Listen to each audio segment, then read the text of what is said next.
गिलहरी और बंदर की कहानी। एक जंगल में एक बंदर और गिलहरी मिलजुल कर रहते थे। वे हमेशा खेलते हुए खुशी से रहते थे। बंदर ढाली पकड़कर एक पेड़ से दूसरे पेड़ पर उछल रहा था तो गिलहरी उसका पूंछ पकड़कर हंसते हुए मजे लेती थी। गिलहरी पेड़ पर बहुत ऊपर तक जाकर फल तोड़कर नीचे फेंकती थी। उतनी ऊपर तो बंदर भी नहीं पहुंच पाता था। ऐसे बंदर खुश होकर वह मीठे मीठे फलों को खाता था। एक दिन बंदर को गिलहरी एक पत्थर पर बैठकर रोती हुई दिखी। कितने हंसाने की कोशिश करने के बावजूद वह नहीं हंस रही थी। तभी बंदर ने उसे अपने गोद में बिठाकर पूछा, अरे गिलहरी, क्या हुआ तुम्हें? हमेशा हंसते हुए खुश रहने वाली तुम, आज क्या हुआ? कितनी चुप हो गई है? फिर वह गिलहरी ने आसमान में एक कौवे को देखता हुआ कहा, बंदर मामा, वो कौवा आज मुझे देखकर तुम कितना भी उछल लो, तुम्हें रहना तो जमीन पर ही है और पेड़ पर ही है। मेरी तरह आसमान में एक बार भी उड़ सकते हो क्या? बोलकर चिढ़ाया। मुझे भी ऐसे एक बार आसमान में उड़ना है। बोलते हुए फिर से दुखी हुई। उस पर बंदर ने हंसते हुए कहा, बस इतने से बार के लिए तुम इतने दुखी हो? मैं कभी कभार बाजू के गांव में जाता हूँ ना, वहाँ के बच्चे पतंगों को कागज से बनाकर उसको रस्सी से बांधकर हवा में उड़ाते हुए खेलते हैं। उस पतंग से तुम्हें बांधकर उड़ाया तो उस कौवे से क्या, हंस से क्या, चील से भी ऊपर जा सकती हो। तुम यहीं पर यह अमृत खाओ। मैं जाकर किसी भी तरह एक पतंग हासिल करके 1 घंटे में पहुंचता हूँ। बोलकर बंदर गाँव गया। उधर एक घर के बाहर पलंग पे रखी हुई एक बड़ी पतंग को और रस्सी को उठा लाया। गिलहरी को सावधानी से पकड़ के रस्सी से बांध कर कहा, हवा से आसमान में पतंग यहाँ वहाँ ऊपर नीचे इधर उधर उड़ता रहता है। तुम बिल्कुल भी डरना नहीं, और अचानक रस्सी छूट जाए तो इसी जंगल में वो किसी पेड़ पर ही गिरता है। तभी मैं आकर पेड़ों पर खोदते हुए तुम्हारे पास आऊंगा। बोलकर बंदर ने डर को दूर करके पतंग को हवा में उड़ाया। गिलहरी ठीक है बोलकर ऐसे ही खुश होकर हवा में उड़ते हुए कौवे को देखकर बोलकर चिढ़ाने लगी। जादुई चूहे की कहानी। एक गांव में कोटैया नाम का एक किसान रहता था। कोटैया के पास बहुत जमीन था। उसके खेत में सारे तरह के फसल उगाता था, पर वो बहुत ही खड़ूस था। बिल्ली को भी एक दाना नहीं देता था। तो कोटैया के घर में बहुत सारे चूहे थे।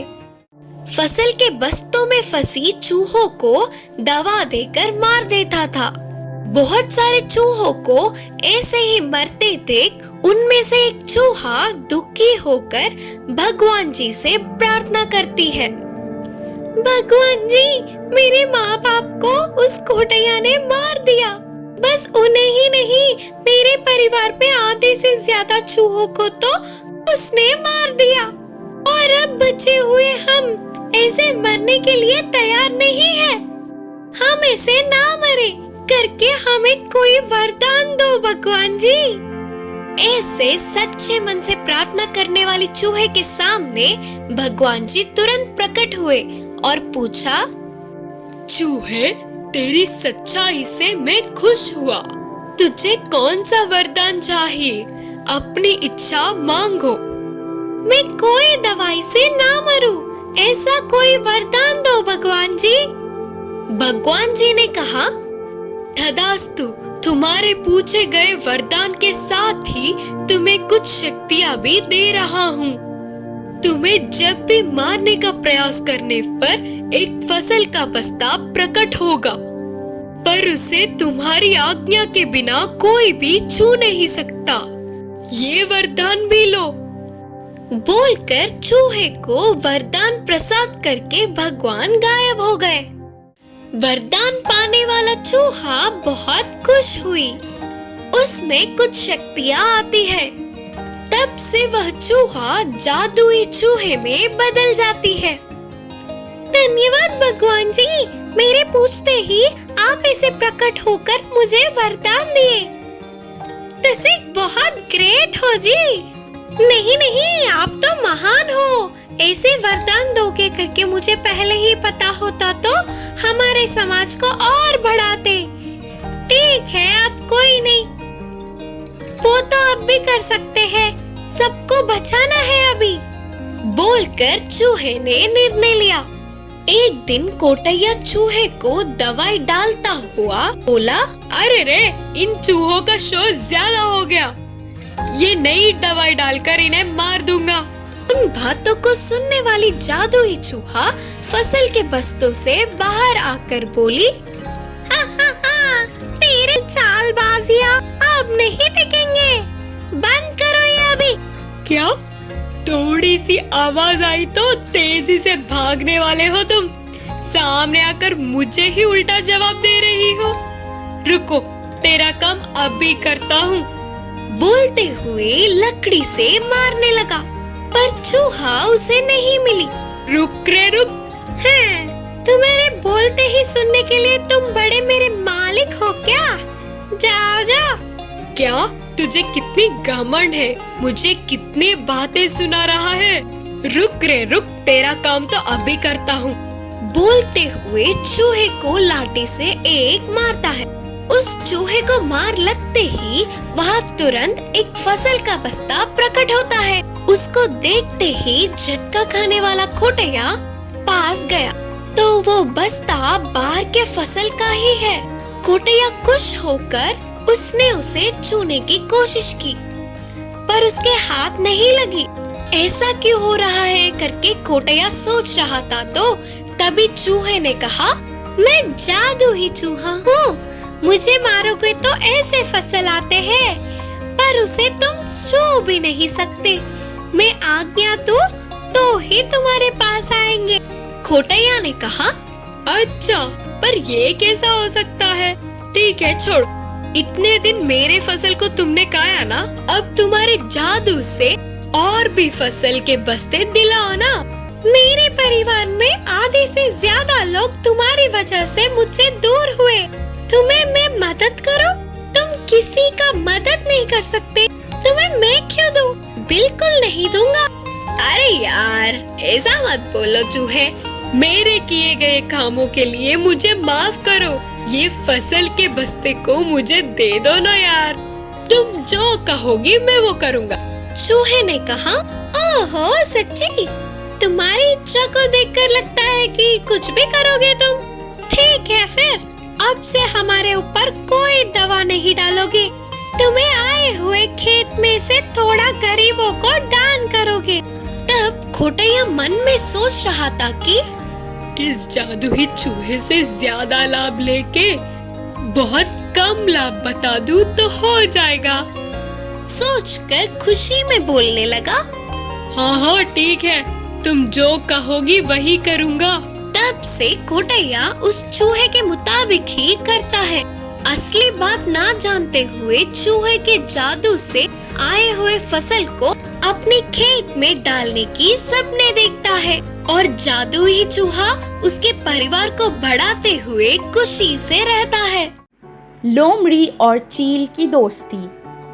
एक जंगल में लोमड़ी और चील की बहुत अच्छी दोस्ती थी। चील एक पेड़ पर अपना घोंसला बनाकर रहती थी। उसी पेड़ के नीचे लोमड़ी भी रहती थी। कुछ दिन बाद लोमड़ी को एक बच्चा हुआ। वो बहुत खुश थी और चील को अपने बच्चे को दिखाकर कहने लगी, चील बहन, देखो तो मेरा बच्चा कितना प्यारा है, कितना खूबसूरत है ये। हाँ हाँ, बहुत खूबसूरत है। मैं इसके लिए कुछ खाने को लेकर आती हूँ। क्या तुम तब तक इसका ख्याल रखोगी? हाँ हाँ ठीक है, तुम जाओ, मैं हूँ इसके पास। जैसे ही लोमड़ी वहां से गई, चील एक झपटे में अपने बच्चों के साथ मिलकर उसके बच्चे को खा गई।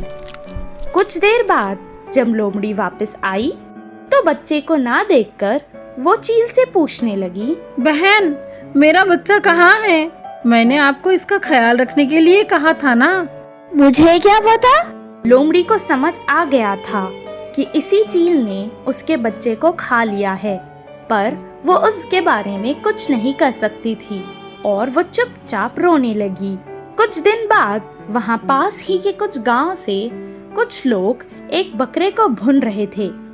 ऊपर से चील ने उसको देखा और एक टुकड़ा अपने मुंह में पकड़कर अपने बच्चों के लिए वो ले आई, पर उसने ये नहीं देखा था कि उस टुकड़े पर थोड़ी सी आग लगी है।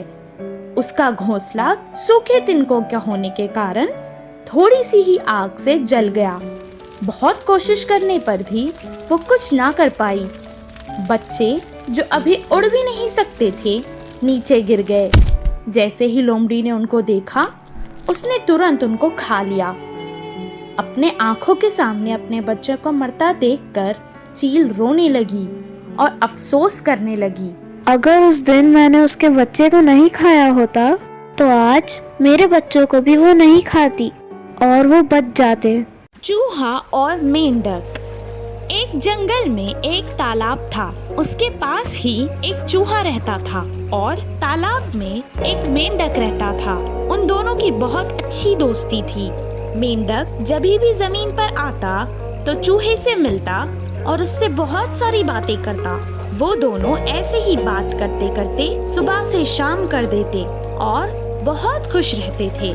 चूहे को हमेशा नदी के दूसरे किनारे के खेत पे जाकर वहाँ के भुट्टे खाने थे, लेकिन उसे तैरना नहीं आता था और वो डरता था। उसे जाना तो होता था लेकिन उसकी हिम्मत नहीं होती थी। एक दिन उसे एक उपाय आया। मैं अपने दोस्त की मदद ले लेता हूँ। मैं उस पर बैठकर नदी को पार कर कर चला जाऊंगा और आज तो किसी भी तरह से मैं भुट्टा खा के ही रहूंगा।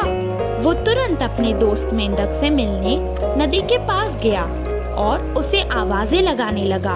दोस्त, ओ मेरे मेंढक दोस्त, कहाँ हो? मुझे तुमसे बात करनी है। उसकी आवाज सुनकर मेंढक तुरंत बाहर आ गया और कहने लगा, क्या हुआ दोस्त?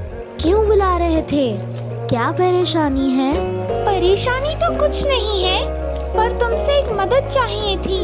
क्या तुम मेरी मदद करोगे? हाँ मेरे दोस्त, तुम तो मेरे बहुत अच्छे दोस्त हो। तुम कहो तो सही, मैं क्यों मदद नहीं करूँगा तुम्हारी? मुझे नदी के उस पार जाना है। वहाँ जाकर मैं भुट्टा खाना चाहता हूँ। तुम मुझे नदी के पार करा दोगे? मैं तुम्हारे ऊपर बैठकर चला जाऊंगा। नहीं नहीं, तुम मेरे ऊपर नहीं बैठ सकते। तुम बहुत भारी हो। ऐसे में हम दोनों ही डूब जाएंगे। अच्छा, तो मेरे पास और एक उपाय है। एक काम करते हैं, मैं एक धागा तुम्हारे और मेरे पैर से बांध देता हूँ। उससे तुम तैरते हुए जाना और मैं तुम्हारे पीछे आ जाऊंगा। मेंढक उसकी बात से खुश नहीं था, फिर भी अपने दोस्त की खुशी के लिए उसने कहा, ठीक है। चूहा तुरंत अपने पैर को मेंढक के पैर से बांध दिया। मेंढक जैसे ही नदी में कूद गया तो चूहा भी खींचा चला गया। मेंढक तो मजे से तैर रहा था, पर चूहा वजन होने के कारण डूब रहा था। चूहा आगे तो जा रहा था, पर पानी में बार बार डूबता जा रहा था। वो बहुत कोशिश कर रहा था, लेकिन बहुत डूब रहा था। वो थोड़ी देर बाद थक गया और धीरे धीरे तैरने की कोशिश करने लगा। ऊपर से एक हंस आया और चूहे को देखकर उसे अपने मुंह में पकड़ लिया और उड़ गया। लेकिन चूहे के साथ बंधा हुआ मेंढक भी उसके साथ खींचा चला गया। उन दोनों को देखकर हंस कहने लगा, ओहो, आज तो मजा ही आ जाएगा।